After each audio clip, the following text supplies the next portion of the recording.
जेकर खेती कानून अज की सरकार दे विच रद्द कर दिते जाते कि तुसी दोबारा बीजेपी का पल्ला फड़ोगे?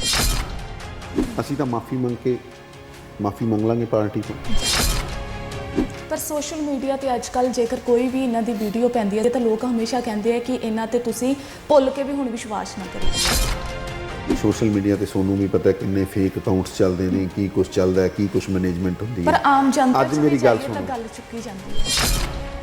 कमल दीयां पत्तियां ने टुट के तकड़ी दे विच तुलियां ने। समझौते के कारण जी पंजाब की भाईचारक सांझ है वो बहुत देर मजबूत रही। गठजोड़ टुटिया किसानी अंदोलन करके। श्रोमणी अकाली दल की भी गल करिए तो बड़िया उंगलां श्रोमणी अकाली दल के उत्ते भी चुकियां जांदियां ने। यह कहा जाता है कि श्रोमणी अकाली दल जिहड़ी है नशे नूं एक पहल जिहड़ी उन्हां दे वल्लों कीती गई सी। जिहड़ी नशे की गल है आम आदमी पार्टी ने खूआ पंजाब च क्रिएट किया सी। श्री अरविंद केजरीवाल माफ़ी भी मंग के गए। सरदार सुखबीर सिंह बादल तो मेहनत करके पंजाबियों को उन्होंने हक दिवाउण की गल करते हैं। द समर न्यूज़ देख रहे सारे ही दर्शकों का स्वागत है। मैं हाँ तुहाडे नाल मनप्रीत कौर समरा। सो अज असीं बीजेपी की गल करिए तो बीजेपी नूं कह सकते हैं एक वड्डा झटका जिहड़ा लग्या है क्योंकि श्रोमणी अकाली दल का पल्ला जिहड़ा वड्डे लीडरां दे वल्लों फड़िया गया है। सो अज इसे बाबत असीं गलबात करांगे। तुहानूं दस दईए कि अज साडे नाल भाजपा के सीनियर नेता बीजेपी युवा मोर्चा के साबका प्रधान मोहित गुप्ता साडे नाल जुड़े ने, उन्हां नाल गलबात भी करांगे। सो सब तो पहलां तुहानूं दस दईए कि जिन्हां नूं श्रोमणी अकाली दल दे विच जिहड़ा कि जनरल सकत्तर पीएसी मैंबर अते बुलारा नियुक्त किया गया है। सो अज साडे नाल मौजूद ने। आओ सब तो पहलां उन्हां दा स्वागत करते हैं। बहुत बहुत स्वागत है सर तुहाडा जी। सो बड़ा लंबा समा तुसी बीजेपी नूं दिता है, बड़ा पंजाब दे लई तुसी काम कीता है ते अज असीं ये कह सकते हैं कि जो कमल दीयां पत्तियां ने टुट के तकड़ी दे विच तुलियां ने। सो इस दे बारे तुसी की कहना चाहोगे? देखो मनप्रीत जी, जदों कोई बंदा, मैं 29 साल पार्टी चलाई गई, जिस दिन मैं 18 साल का होया सी जी, उस दिन मैं पार्टी की मैंबरशिप लैके और मैनू जिले की जिम्मेवारी पार्टी ने दी सी। उस तो पहला भी मैं पार्टी के ਜਿਹੜੇ अलग-अलग संगठन है उन्हें काम करता रहा जी।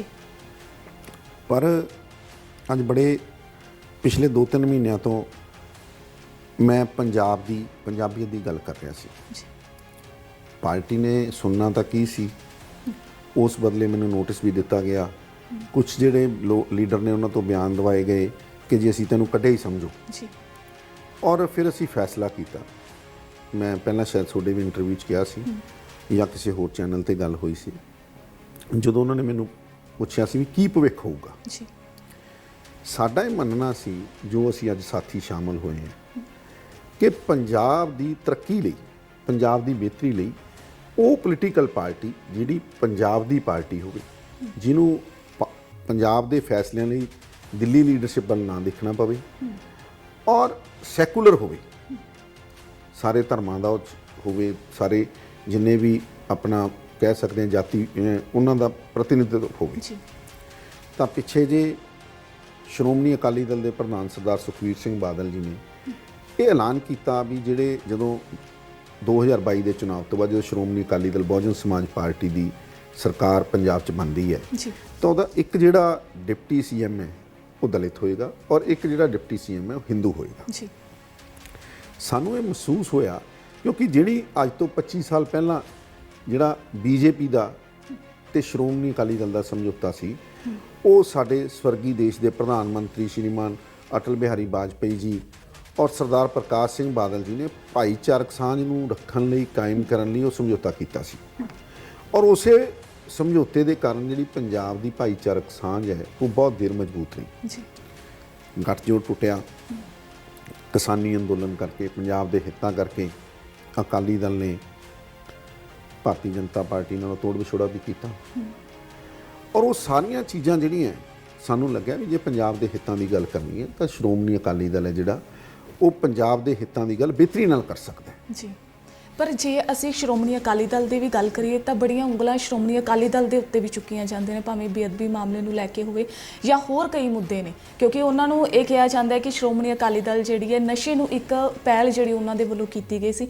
इहदे बारे तुसीं की कहना चाहोगे? मनप्रीत जी, जिहड़े आरोप हुंदे है राजनीति च दूसरियां पोलीटिकल पार्टी ते ओपोजिशन पोलीटिकल पार्टीज लगांदी है, जिहड़ी नशे की गल है आम आदमी पार्टी ने खूआ पंजाब च क्रिएट किया सी। ਤੁਹਾਨੂੰ ਪਤਾ ਉਹਨਾਂ ਨੇ ਆਰੋਪ ਵੀ ਲਾਏ ਔਰ ਉਸ ਤੋਂ ਬਾਅਦ ਉਹਨਾਂ ਦੇ ਜਿਹੜੇ ਚੀਫ ਹੈ ਜੀ ਸ਼੍ਰੀ ਅਰਵਿੰਦ ਕੇਜਰੀਵਾਲ ਉਹ ਮਾਫੀ ਵੀ ਮੰਗ ਕੇ ਗਏ ਵਿਕਰਮ ਮਜੀਠਾ ਜੀ ਤੋਂ।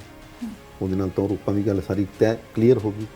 ਜਿਹੜੀ ਦੂਸਰੀ ਚੀਜ਼ ਤੁਸੀਂ ਕਹੀ ਹੈ ਬੇਅਦਬੀ ਵਾਲੀ, ਜੀ ਉਹਦੇ 'ਚ ਹਾਈ ਕੋਰਟ ਦੇ ਫੈਸਲੇ ਤੋਂ ਬਾਅਦ ਮਾਨਯੋਗ ਹਾਈ ਕੋਰਟ ਨੇ ਜਿਹੜਾ ਉਹਦਾ ਫੈਸਲਾ ਕੁੰਵਰ ਵਿਜੇ ਵਾਲੇ ਮਾਮਲੇ 'ਚ ਜਿਸ ਤਰੀਕੇ ਨਾਲ ਉਹਨੇ ਪੋਲੀਟੀਕਲ ਸਾਈਜ਼ ਕੀਤਾ ਔਰ ਉਹ ਸ਼੍ਰੋਮਣੀ ਅਕਾਲੀ ਦਲ ਨੂੰ ਬਦਨਾਮ ਕਰਨਾ ਚਾਹੁੰਦਾ ਸੀ ਕਿਉਂਕਿ ਉਹਦੀ ਪਹਿਲਾਂ ਸੈਟਿੰਗ ਹੋ ਚੁੱਕੀ ਸੀ ਆਮ ਆਦਮੀ। ਇਹ ਸਾਰੀਆਂ ਚੀਜ਼ਾਂ ਪਿੱਛੇ ਮੈਂ ਚੀਜ਼ਾਂ ਨੰਗੀਆਂ ਹੋ ਰਹੀਆਂ ਨੇ ਡੇ ਬਾਈ ਡੇ। ਆਪੋਜੀਸ਼ਨ ਪਾਰਟੀਆਂ ਨੇ ਸਾਡੀਆਂ ਵਿਰੋਧੀ ਧਿਰਾਂ ਸੀ ਜਿਹੜੀਆਂ ਉਹਨਾਂ ਨੇ ਇੱਕ ਹਊਆ ਕ੍ਰੀਏਟ ਕੀਤਾ ਔਰ ਉਹ ਹਊਏ ਕ੍ਰੀਏਟ ਕਰਨ ਕਰਕੇ ਕਲੀਅਰੈਂਸ ਮਿਲ ਗਈ। ਹਾਈ ਕੋਰਟ ਨੇ ਵੀ ਜਿਹੜਾ ਰਿਪੋਰਟ ਉਹਨੂੰ ਰੱਦ ਕੀਤਾ। ਜੋ ਅੱਜ ਤੁਸੀਂ ਗੱਲ ਕਰਦੇ ਹੋ ਕਿ ਪੰਜਾਬ ਦੀ ਹਮੇਸ਼ਾ ਤੁਸੀਂ ਗੱਲ ਕੀਤੀ ਹੈ, ਸੋ ਅੱਜ ਜੇਕਰ ਅਸੀਂ ਗੱਲ ਕਰੀਏ ਤਾਂ ਜਦੋਂ ਤੁਸੀਂ ਇਹ ਪਾਰਟੀ ਜੁਆਇਨ ਕੀਤੀ ਹੈ ਕਿ ਤੁਹਾਨੂੰ ਬੀਜੇਪੀ ਦੇ ਵੱਲੋਂ ਰੋਕਿਆ ਨਹੀਂ ਗਿਆ?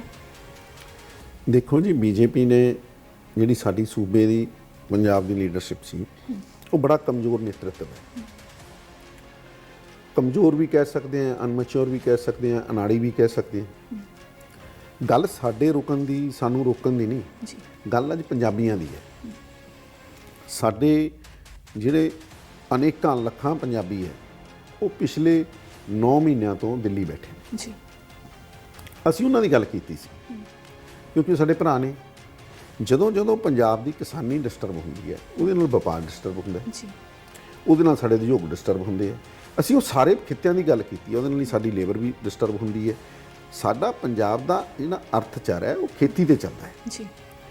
ਔਰ ਜਦੋਂ ਵੀ ਆਪਾਂ ਇਹ ਗੱਲ ਕਰਦੇ ਹਾਂ ਮਨਪ੍ਰੀਤ ਜੀ, ਕਿਸਾਨ ਨੂੰ ਅੱਖਾਂ ਪਰੋਖੇ ਕਰਕੇ ਜਾਂ ਕਿਸੇ ਵੀ, ਮੈਂ ਤਾਂ ਸੂਬੇ 'ਚ ਗੱਲ ਕਰਦਾ, ਕਿਸਾਨੀ ਨੂੰ ਅੱਖੋਂ ਪਰੋਖੇ ਕਰਕੇ ਕਿਸੇ ਵੀ ਦੇਸ਼ 'ਚ ਤਰੱਕੀ ਨਹੀਂ ਕੀਤੀ ਜਾ ਸਕਦੀ। ਬਿਲਕੁਲ।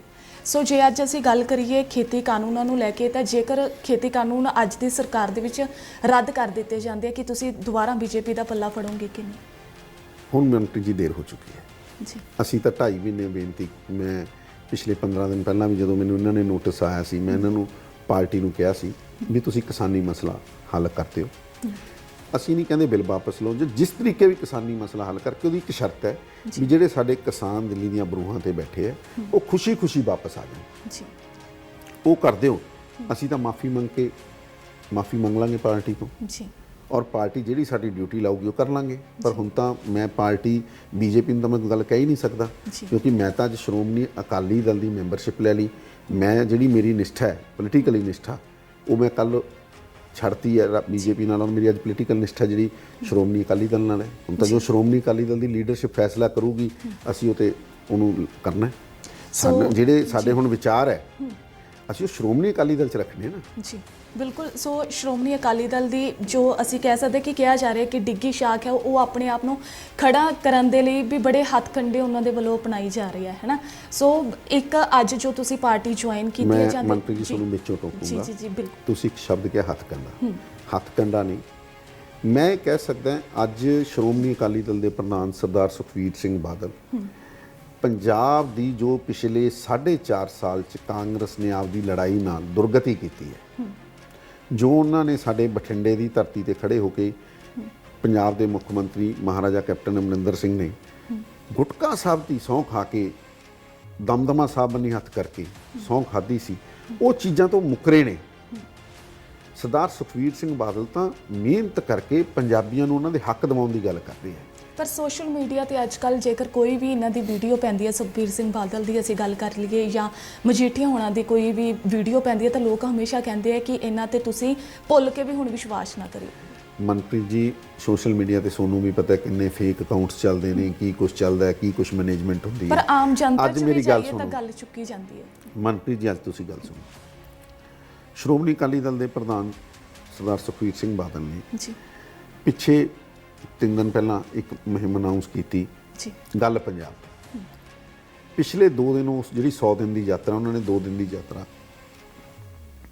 ਕੀਤੀ। ਜੀਰਾ ਹਲਕੇ ਤੋਂ ਸ਼ੁਰੂ ਕੀਤੀ, ਗੁਰੂ ਹਰਸਾਏ ਹਲਕੇ ਤੋਂ। ਜੋ ਉੱਥੇ ਇਕੱਠ ਹੋਏ ਨੇ, ਜੋ ਲੋਕਾਂ 'ਚ ਇੱਕ ਮੈਂ ਖਿੱਚ ਦੇਖੀ ਹੈ ਸਰਦਾਰ ਸੁਖਬੀਰ ਸਿੰਘ ਬਾਦਲ ਨੇ, ਉਹ ਇਸ ਗੱਲ ਦਾ ਸਬੂਤ ਹੈ ਕਿ ਜਿਹੜੇ ਪੰਜਾਬੀ ਨੇ, ਪੰਜਾਬ ਦੇ ਹਿੱਤ ਚਿੰਤਕ ਨੇ, ਉਹ ਸਰਦਾਰ ਸੁਖਬੀਰ ਸਿੰਘ ਬਾਦਲ ਦੀ ਅਗਵਾਈ 'ਚ ਸਰਕਾਰ ਦੇਖਣਾ ਚਾਹੁੰਦੇ ਨੇ 2022। ਪਰ ਸੋਸ਼ਲ ਮੀਡੀਆ ਦੀ ਮੈਂ ਫਿਰ ਉਹੀ ਗੱਲ ਕਰਾਂਗੀ ਦੇਖੋ ਕਿ ਮਨਪ੍ਰੀਤ ਵੀਡੀਓ ਜੀ, ਵਾਇਰਲ ਹੋਈਆਂ ਸਨ ਕਿ ਮਨਪ੍ਰੀਤ ਕਿਸਾਨਾਂ ਦੇ ਜੀ, ਵੱਲੋਂ ਵਿਰੋਧ ਮਨਪ੍ਰੀਤ ਜੀ ਕੀਤਾ ਗੱਲ ਜਾ ਸੁਣੋ। ਜੀ ਸਰਦਾਰ ਸੁਖਬੀਰ ਸਿੰਘ ਬਾਦਲ ਨੇ, ਮੈਂ ਵੀ ਉਹ ਵੀਡੀਓ ਦੇਖੀ ਜੀ, ਹੈ, ਜੀ। ਉਹਦੇ 'ਚ ਕਿਸਾਨਾਂ ਨੂੰ ਇੱਕ ਸਵਾਲ ਦਾ ਜਵਾਬ ਦਿੱਤਾ ਔਰ ਉਹਨਾਂ ਨੂੰ ਸੰਤੁਸ਼ਟ ਕੀਤਾ ਹੈ। ਤੁਸੀਂ ਅੱਜ ਮੈਨੂੰ ਸਵਾਲ ਕਰ ਰਹੇ ਹੋ, ਜੀ ਕੱਲ ਨੂੰ ਕੋਈ ਕਹੇ ਜੀ ਮਨਪ੍ਰੀਤ ਜੀ ਤੁਹਾਨੂੰ ਸਵਾਲ ਕਰ ਰਹੇ ਸੀ, ਤਾਂ ਤੁਹਾਡਾ ਸਵਾਲ ਕਰਨ ਦਾ ਹੱਕ ਹੈ। ਜੀ। ਮੈਂ ਇੱਕ ਪੋਲੀਟੀਕਲ ਨੁਮਾਇੰਦਾ ਹਾਂ, ਮੈਨੂੰ ਤੁਹਾਡਾ ਸਵਾਲ ਕਰਨ ਦਾ ਕਿਸੇ ਵੀ ਬੰਦੇ ਨੂੰ ਹੱਕ ਹੁੰਦਾ ਹੈ। ਜੀ ਗੱਲ ਉਹਨੂੰ ਜਵਾਬ ਦੇ ਕੇ ਉਹਨੂੰ ਸੰਤੁਸ਼ਟੀ ਕਰਾਣੀ ਗੱਲ ਹੈ। ਜੀ ਦੇਖੋ ਕਿਸਾਨੀ ਅੰਦੋਲਨ ਲਈ ਜੇ ਸਭ ਤੋਂ ਵੱਡੀ ਕੁਰਬਾਨੀ ਕਿਸੇ ਨੇ ਕੀਤੀ ਹੈ ਤਾਂ ਉਹ ਸ਼੍ਰੋਮਣੀ ਅਕਾਲੀ ਦਲ ਦੀ ਲੀਡਰਸ਼ਿਪ ਨੇ ਕੀਤੀ ਹੈ। ਜੀ ਕਿਸਾਨੀ ਅੰਦੋਲਨ ਲਈ ਜਿਹੜੀ ਸਾਡੀ ਸ਼੍ਰੋਮਣੀ ਅਕਾਲੀ ਦਲ ਦੇ ਐਮਪੀ ਨੇ, ਸਾਬਕਾ ਮੰਤਰੀ ਬੀਬਾ ਹਰਸਿਮਰਤ ਕੌਰ ਬਾਦਲ ਜੀ ਨੇ, ਉਹਨਾਂ ਨੇ ਹਿੰਦੁਸਤਾਨ ਦੀ ਕੈਬਨਿਟ ਛੱਡੀ ਹੈ, ਐਨਡੀਏ ਨਾਲ ਨਾਤਾ ਵੀ ਤੋੜਿਆ ਹੈ। ਜੀ ਔਰ ਇਸ ਲਈ ਇਸ ਮੁੱਦੇ ਤੇ ਮੈਂ ਨਹੀਂ ਕਹਿੰਦਾ ਵੀ ਉਹਨਾਂ ਦਾ ਘਰਾ, ਜੀ ਉਹਨਾਂ ਕੋਲੇ ਜਵਾਬ ਹੈ, ਕਹਿਣ ਨੂੰ ਚੀਜ਼ ਹੈ। ਘਰਾ ਤਾਂ ਦੇਖੋ ਮੈਂ ਕਹਿਣਾ ਵੀ ਪੰਜਾਬ ਦੀ ਜਿਹੜੀ, ਮੈਂ ਜਦੋਂ ਬੀਜੇਪੀ ਸੀ ਉਦੋਂ ਵੀ ਕਹਿੰਦੇ ਸੀ, ਮੈਂ ਕਿਸਾਨਾਂ ਨੂੰ ਵੀ ਬੇਨਤੀ ਕਰਦੇ ਸੀ ਵੀ ਜਿਹੜਾ ਆਪਣੀ ਗੱਲ ਰੱਖਣੀ ਚਾਹੀਦੀ ਹੈ, ਅੰਦੋਲਨ ਹਿੰਸਕ ਨਹੀਂ ਹੋਣਾ ਚਾਹੀਦਾ। ਉਹਨਾਂ ਨੂੰ ਜਿਹੜੀ ਉਹਨਾਂ ਦੀ ਲੀਡਰਸ਼ਿਪ ਹੈ, ਜੀ ਸੰਯੁਕਤ ਕਿਸਾਨ ਮੋਰਚਾ, ਉਹ ਵੀ ਬਾਰ-ਬਾਰ ਮੰਚਾਂ ਤੋਂ ਇਹ ਗੱਲ ਕਹਿੰਦਾ। ਅਸੀਂ, ਮੈਂ ਜੋਸ਼ੀ ਸਾਹਿਬ ਨੇ ਹਮੇਸ਼ਾ ਉਹਨਾਂ ਦੀ ਇਸ ਗੱਲ ਦੀ ਤਾਰੀਫ ਕੀਤੀ ਹੈ ਕਿ ਉਹਨਾਂ ਨੇ ਕਿਸਾਨੀ ਅੰਦੋਲਨ ਨੂੰ, ਉਸ ਮੰਚ ਨੂੰ ਇੰਨਾ ਲੰਬਾ ਸਮਾਂ ਬੰਨ੍ਹ ਕੇ ਰੱਖਿਆ ਔਰ ਸ਼ਾਂਤਮਈ ਰੱਖਿਆ। ਸੋ ਜਾਂਦੇ ਹੋਏ ਤੁਸੀਂ ਹੁਣ ਅਕਾਲੀ ਦਲ ਦੇ ਵਿੱਚ ਸ਼ਾਮਲ ਹੋਏ, ਲੋਕਾਂ ਨੂੰ ਕੀ ਕਹਿਣਾ ਚਾਹੋਗੇ ਇਸ ਤੇ? ਦੇਖੋ ਜੀ, ਮੈਂ ਤੁਹਾਡੇ ਤੋਂ ਮੈਨੂੰ ਪਤਾ ਆ ਕੇ ਲੱਗਿਆ, ਸਭ ਤੋਂ ਪਹਿਲਾਂ ਤਾਂ ਮੈਂ ਤੁਹਾਡੇ ਮਾਧਿਅਮ ਨਾਲ ਜੀ ਧੰਨਵਾਦ ਕਰੂੰਗਾ ਸ਼੍ਰੋਮਣੀ ਅਕਾਲੀ ਦਲ ਦੀ ਸਮੁੱਚੀ ਲੀਡਰਸ਼ਿਪ, ਜੀ ਸ਼੍ਰੋਮਣੀ ਅਕਾਲੀ ਦਲ ਦੇ ਸਰਪ੍ਰਸਤ ਸਰਦਾਰ ਪ੍ਰਕਾਸ਼ ਸਿੰਘ ਬਾਦਲ ਜੀ ਦਾ, ਸ਼੍ਰੋਮਣੀ ਅਕਾਲੀ ਦਲ ਦੇ ਪ੍ਰਧਾਨ ਸਰਦਾਰ ਸੁਖਬੀਰ ਸਿੰਘ ਬਾਦਲ ਦਾ, ਜੀ ਸਾਡੇ ਬਠਿੰਡਾ ਲੋਕ ਸਭਾ ਦੇ ਐਮਪੀ ਸਾਬਕਾ ਕੇਂਦਰੀ ਮੰਤਰੀ ਬੀਬਾ ਹਰਸਿਮਰਤ ਕੌਰ ਬਾਦਲ ਜੀ, ਔਰ ਸਾਡੇ ਜਿਹੜੇ ਵਿਕਰਮਜੀਤ ਸਿੰਘ ਮਜੀਠਾ ਅਕਾਲੀ ਦਲ ਦੇ ਲੀਡਰ ਨੇ, ਔਰ ਅਨਿਲ ਜੋਸ਼ੀ ਜੀ ਦਾ ਵਿਸ਼ੇਸ਼ ਕਰਕੇ, ਜੀ ਜਿਨ੍ਹਾਂ ਦੀ ਅਗਵਾਈ 'ਚ ਅਸੀਂ ਅੱਜ ਸ਼੍ਰੋਮਣੀ ਅਕਾਲੀ ਦਲ ਜੁਆਇਨ ਕੀਤਾ ਹੈ, ਕਿ ਉਹਨਾਂ ਨੇ ਮੈਨੂੰ ਐਡੀ ਵੱਡੀ ਜ਼ਿੰਮੇਵਾਰੀ ਦਿੱਤੀ ਹੈ, ਮੈਨੂੰ ਇਸ ਕਾਬਲ ਸਮਝਿਆ। ਉਹਨਾਂ ਨੇ ਮੈਨੂੰ ਪਾਰਟੀ ਦਾ ਜਨਰਲ ਸੈਕਟਰੀ ਵੀ ਬਣਾਇਆ, ਜੀ ਸਪੋਕਸਮੈਨ ਵੀ ਬਣਾਇਆ, ਔਰ ਨਾਲ ਪੀਏਸੀ ਦਾ ਮੈਂਬਰ ਵੀ ਬਣਾਇਆ, ਜਿਹੜੇ ਤਿੰਨੋਂ ਅਹਿਮ ਚੀਜ਼ਾਂ ਨੇ। ਜੀ ਮੈਂ ਧੰਨਵਾਦ ਕਰਦਾ ਕਿ ਉਹਨਾਂ ਨੇ ਮੈਨੂੰ ਜਿਹੜੀ ਜ਼ਿੰਮੇਵਾਰੀ ਦਿੱਤੀ ਹੈ, ਮੈਂ ਉਹਨੂੰ ਨਿਭਾਊਂਗਾ। ਜੀ ਔਰ ਪਰਮ ਪਿਤਾ ਪਰਮਾਤਮਾ ਅੱਗੇ ਵੀ ਅਰਦਾਸ ਕਰਦਾ ਕਿ ਮੈਨੂੰ ਬਲ ਬਖਸ਼ਣ ਕਿ ਮੈਂ ਹਮੇਸ਼ਾ ਜਿਹੜੀ ਇਹ ਜ਼ਿੰਮੇਵਾਰੀ ਹੈ ਉਹਦੇ ਤੇ ਖਰਾ ਉਤਰ ਸਕਾਂ। ਜੀ ਸੋ ਬਹੁਤ ਬਹੁਤ ਸ਼ੁਕਰੀਆ ਸਰ ਸਾਡੇ ਨਾਲ ਗੱਲਬਾਤ ਕਰਨ ਦੇ ਲਈ। ਸੋ ਅਸੀਂ ਗੱਲ ਕਰੀਏ ਤਾਂ ਅੱਜ 15 ਦੇ ਕਰੀਬ ਜਿਹੜੇ ਸਿਰਕੱਢ ਲੀਡਰ ਅਸੀਂ ਕਹਿ ਸਕਦੇ ਹਾਂ ਸ਼੍ਰੋਮਣੀ ਅਕਾਲੀ ਦਲ ਦੇ ਵਿੱਚ ਸ਼ਾਮਲ ਹੋਏ ਨੇ। ਆਉਣ ਵਾਲੇ ਸਮੇਂ ਦੇ ਵਿੱਚ ਹੋਰ ਵੀ ਜਿਹੜੇ ਲੀਡਰ ਨੇ ਹੋ ਸਕਦਾ ਅਕਾਲੀ ਦਲ ਦੇ ਵਿੱਚ ਸ਼ਾਮਲ ਹੋ ਸਕਦੇ ਨੇ, ਪਰ ਦੇਖਣਾ ਇਹ ਹੋਵੇਗਾ ਕਿ ਇਹਦੇ ਨਾਲ ਅਕਾਲੀ ਦਲ ਨੂੰ ਕੋਈ ਢਾਲ ਲੱਗਦੀ ਹੈ ਜਾਂ ਨਹੀਂ। ਸੋ ਅੱਜ ਦੇ ਇਸ ਪ੍ਰੋਗਰਾਮ ਦੇ ਵਿੱਚ ਇੰਨਾ ਹੀ, ਅਗਲੀ ਵਾਰ ਫਿਰ ਰੂਬਰੂ ਹੋਵਾਂਗੇ ਨਵੀਂ ਸ਼ਖਸੀਅਤ ਦੇ ਨਾਲ ਗੱਲਬਾਤ ਕਰਨ ਦੇ ਲਈ। ਹੁਣ ਮੈਨੂੰ ਦਿਓ ਇਜਾਜ਼ਤ, ਧੰਨਵਾਦ। ਵਧੇਰੀ ਜਾਣਕਾਰੀ ਲਈ ਲਾਈਕ ਕਰੋ ਸਾਡੇ ਫੇਸਬੁੱਕ ਪੇਜ ਨੂੰ ਤੇ ਸਬਸਕ੍ਰਾਈਬ ਕਰੋ YouTube ਚੈਨਲ ਨੂੰ ਤੇ Instagram ਨੂੰ ਫੋਲੋ ਕਰਨਾ ਨਾ ਭੁੱਲਿਓ।